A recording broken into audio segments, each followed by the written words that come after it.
Welcome back to Ask Confluent, when we answer questions from the internet. I'm your host, Gwen Shapira, and with me today, my teammate Stan. Welcome to the show. Hello, thank you very much. It's great to be on. Yes, so for the last 3 months, basically ever since I went back to engineering, Stan and I were in the same team, working on the same project. He saved my ass a few times for when we had deadlines and stuff to get done ASAP. Super helpful guy. Super happy to have you here on the show. It's amazing. Thank you. So, Stan is a bit of a consumer expert. He wrote a bunch of patches to Kafka. He's about to publish an amazing blog post. And we happen to accumulate a bunch of questions about consumers. So let's get started.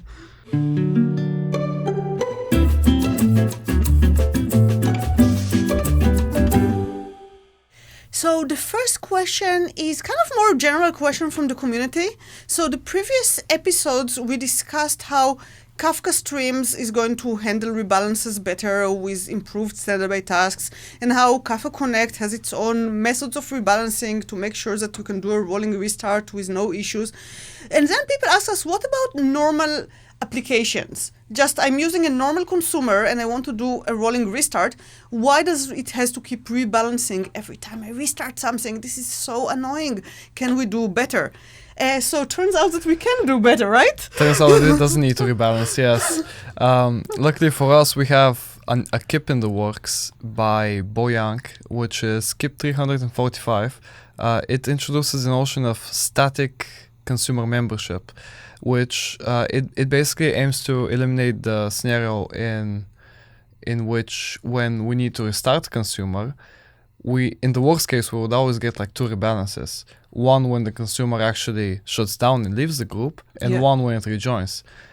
In the ideal case, we wouldn't want to have any rebalance because... No, right? I know, right?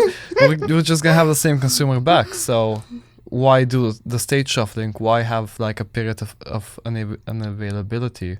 So if I use the KIP 345 and I enable this, is that a configuration on the broker, on the consumer group? So that's a good question, yes. KIP 345 is mainly changes in the client. There are some changes in the brokers, but as a user, all you need to do is restart all of your consumers with a new config, which is still a big amount of work. It could be. I can have a lot of consumers, but after I do that, then basically every subsequent restart will basically we will wait with the rebalances to give the consumer a chance to come back and grab the same partitions that he had before. Yes. Yeah. There would essentially be no rebalance happening at all.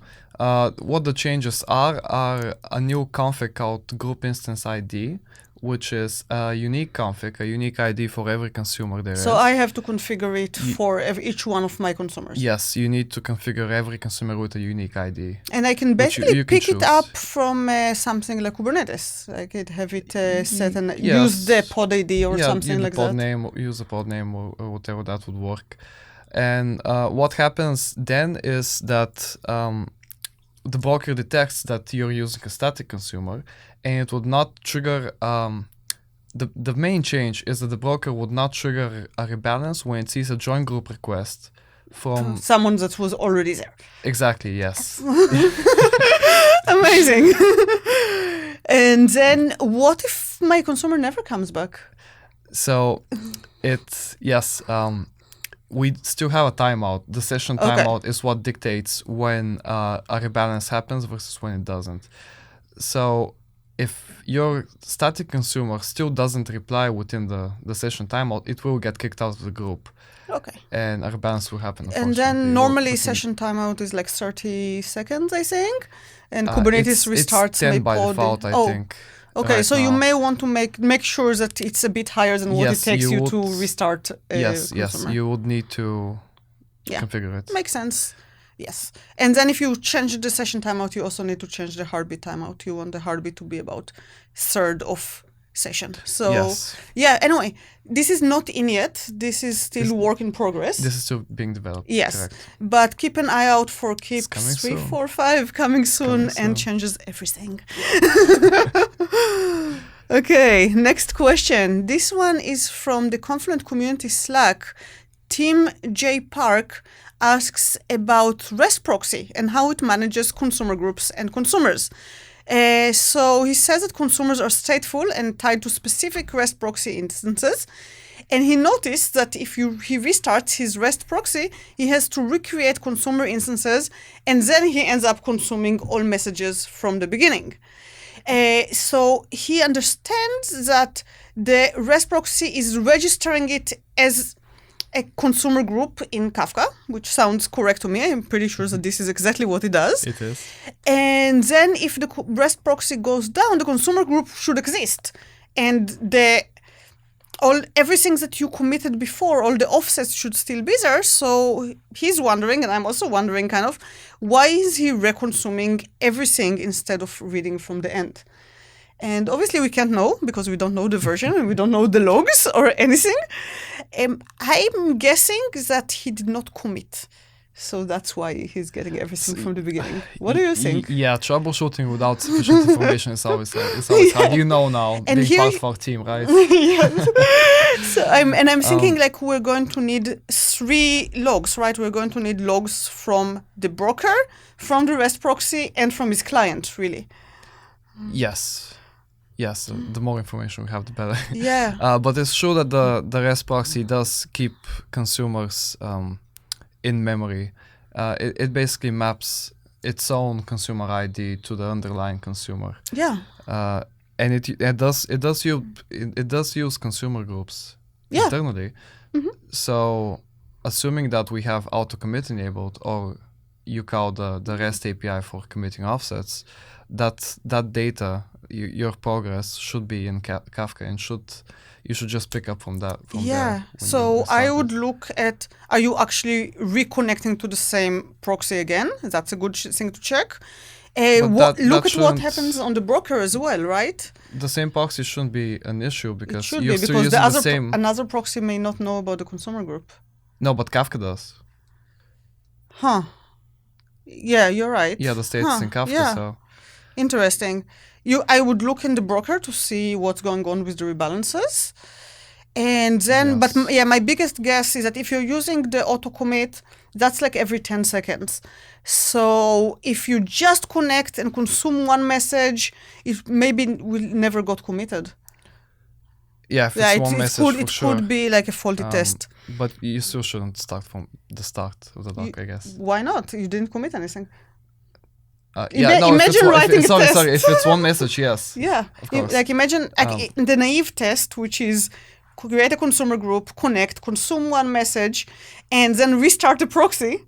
It will not have time to commit anything. That's true. Yeah, so maybe that's what happened. Worth checking. Maybe. And you can always use the Kafka consumer groups too. Oh, right. in Kafka Yeah, you can to check see what the was offset. committed. Yeah, that's a To great check the idea. offset of the group, yeah. Yep. I always forget. Use the consumer group tool to check the status of the group. Use tools. Yeah, Kafka does come with maybe It's not about underdocumented and not friendly, but At least very they're there. useful At tools. least they're Yes. there. I mean, Yeah, better than exactly. nothing. Okay, next question. More consumer groups. And more people losing their offsets, I think. Oh no. Yeah, I Sounds know, good right? So this is from Stack Overflow. Someone asks, Alex Kamornikov asks, could Kafka set a consumer group offset to the beginning of the topic? So basically they had a streams application, and that's nice. We're glad you had a streams application. More people should have Kafka streams applications. And it was down for 4 days. And then when they turned it back on, they expected it to start reading from the last committed offsets, like after any normal restart, but they noticed that it started consuming from the beginning. And they actually noticed it after they had 30 million messages lag. So first of all, you have to update us if it ever caught up. We're kind of curious. How is a 4-day shutdown different than a normal restart? So one thing we have in Kafka is we expire consumer offsets. So if we see that the consumer group hasn't been active for a long enough time, we just delete the offsets it has because we assume that it won't come back. Yes. And by default, not by default, but this is currently hard-coded to 24 hours. No, I think we fixed it. So he doesn't mention, Alex doesn't mention his version. So it used to be 24 hours. And then we had a lot of people losing their offsets in that exact way. It's kind of surprising. I actually had someone kind of flag me down at an airport. I was sitting at the gate and someone was like, "Oh, you're Gwen Shapiro, right?" So I have this issue when we had a consumer group down for 24 hours. That was hilarious. Anyway. Is that what you get when you're famous? So to be fair, I was flying out of Kafka Summit London. Okay. So there was a lot of Kafka people in the airport. Yeah, I'm just wondering if I'm gonna regret coming on the show or not. It's fun. You'll never regret it, right? So basically we kind of went into the code and I showed him where we have the 24 delay. But we did have a patch that made it 7 days, which is slightly more reasonable. And I think that was before 2.0, so maybe 1.1, if I remember correctly. And then later, I think someone contributed something to make it even smarter. So it's actually, I don't remember what it does other than like what can be smarter rather than just giving it a longer timeout. But yeah, if you use a recent version, it should at least survive 4 days downtime. Yes, that should be the case. But yeah, that's kind of like, you didn't say it's the a version, common gotcha. But it's a very common gotcha. Yeah, you should be aware. And it's configurable. So you should be able to go to your configuration, look at the offset expiration and change it to something reasonable. Yes, you can still use the consumer groups too. But yeah, assuming that auto offset reset was set to latest, you should always start reading from the end of the log. It's that simple. Okay, another question, this time not related to consumers, or at least not directly related to consumers. Dave, with the amazing handle of Shekelator, I know it's funny, right? On Twitter, asks, this is something I've been curious about with regard to streaming. How does the code know it has latest data so it can make correct decision without a DB as a checkpoint? So single-threaded consumers, actors, and that's kind of a not super common pattern, but it does repeat itself. So for example, you have a topic with configuration, and sometimes producers write configuration and you want your consumers to always use the latest configuration. How do they know that they actually are using the configuration versus lagging behind by 30 million messages and using configurations that were last committed 3 months ago, which is a problem. Especially when you start to read from the start of the log. Exactly, right? You could definitely use all configurations. So how would you do it? Well, if we're talking about configurations or something that has unique keys, I would just use compacted topics, which is topics where we compact them. We have one message per key. That would be the ideal scenario. And then you'd always know that you have the latest. Yes. Yeah. That's when you'd use the latest data because you'd only have one record with the key.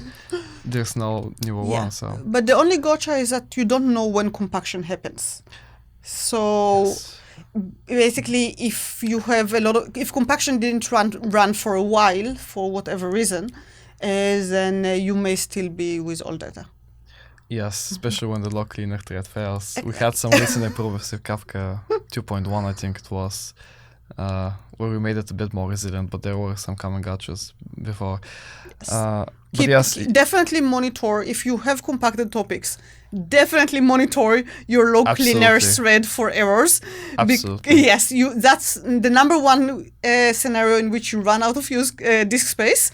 And running out of disk space is the number one scenario for losing brokers and losing data. And not only disk space, but you will know the latest data. Because when you're relying that you have a single record for a key and you have multiple with older data, you don't want that. True. So yes, as far as I know, you do need to configure and you don't your need single-threaded. Yes. The other solution, so I read this question, actually independently came up with a totally different solution. I thought that actually one of the things that you could get from a consumer is the log end offset. So if on each iteration you also check the last offset on the topics that you're reading, and you also know your current position in the log by calling position, you can kind of compare. Are you at the latest or not? And if you're not in the latest, don't use the configuration, just keep reading ahead until you get to the latest. Yes, that sounds correct. You can delay using the data you have right now until you know that you have the latest one. Yeah, if you know it's not the right data, or you can even configure how far behind you're okay being. Like, I'm okay using yesterday's configuration, but definitely not last month. Yes, that was terrible. That should work, yes. Cool. So let us know how it goes, Shekelator. Okay, we're kind of done with the big questions, but then it turns out that while we're talking about consumers and, just chatting about the less important and more fun things in life, Danny, who is one of our rockstar SEs here at Confluent, posted on Twitter the really important questions in life. Should I eat a ham and cheese croissant or not? And the answers were yes, good yes, or you're eating it yet. The correct answer is actually not there. She later updated us that she ate two. Way to go, Danny. Nice, Danny. Rock your lunch. Yes, and next time she'll be here on the show with diet tips. Or how to keep Kafka up and your weight down. Sorry. I don't know, I prefer chocolate croissants. My favorite is almonds. Almond croissants? Yeah, that's my favorite. I like everything with almonds. I like marzipan and... Nice and healthy then. Well, no, enough sugar and enough butter and nothing is really that healthy. I would like it to be healthy, but yeah, maybe. In a perfect world, croissants would be incredibly healthy. And cupcakes too. Yes. Okay, and next... we have great cupcakes here at Confluent too. Oh yeah, and we had those in the London meetup. Yes. That was the best. That's what I'm referring to. Kafka cakes. I know, they're the best. Anyway, also on Twitter, so I sometimes post job postings on Twitter, and in this case, it's like the perfect role. So you know how a lot of people tell me they would love to be a solution architect here at Confluent if they only didn't have to travel that much, or they would absolutely love to be a developer advocate and really help users use Kafka better, except they don't want to travel that much. And it turns out that we have a position that involves solution architect and developer advocate and none of the travel. You basically build amazing architectures and write blog posts and write white papers and do podcasts if you want to, and you don't have to travel for that. And the really important part is that you can have an amazing manager who is the unbelievably good Eva. So I posted this job posting on Twitter to let everyone know that they should apply because the position is still open, and it's so good that I don't think it'll stay open for that long. I hope good people will apply. And this is a remote position as well, isn't it? It is remote, but I think you have to be in the US. Yes. Maybe it changed, but I think you have to be in the US for that. We have a lot of developer advocates in the UK. Well, I mean, yes, you can work from home. Oh, yeah, you can definitely do it from home. Yes, that's true. It actually works better if you work from home, I think. Less distraction and... Yes, well, that's what I prefer as well. Yes. And we have cupcakes at Confluent. So after I posted that and said that Eva is an amazing manager, a lot of people agreed with me, and we have all of Twitter yelling that +1 for Eva, who is talented and amazing and a great teacher and a great technologist and overall fantastic person. So please apply and you'll have a chance to enjoy working with Eva as much as we all do. And if you're considering applying, you may want the tip from Anthony Agiluni, who says that he found the streaming platform explained video by Jay Krebs to be very helpful for the interview at Confluent. And as someone who interviews people, I also hear a lot that, oh yeah, I learned everything about Confluent by watching videos. And we have a lot of videos in our channel, and I think you all know that, but let me iterate. Knowing about the companies that you're interviewing for is so impressive to the interviewer. And the reverse, if like you know nothing about the company, we're like, well, the guy's not really that interested, or this lady will probably rather work for Google or something. And it's kind of like a turn-off for us as well. So yeah, do your homework by watching our CEO explain our platform before you come interview. Yes, and it's better for you as well, because you will know if you want to work on the problems we're trying to solve or not. Yeah, which obviously you do. I think you will, yeah. I do. And last one. Hot Pocket Mountain Dew more healthy foods for a podcast today. And a great name. Yes, and another great name for the podcast today. Listen to Intro to Streams, which is another one of Tim Berglund's videos, and said, this is how I'm sound to people when I talk about martial arts. So I'm trying to figure out what does this refers to. Maybe knowledgeable or great, sounds great, super interesting.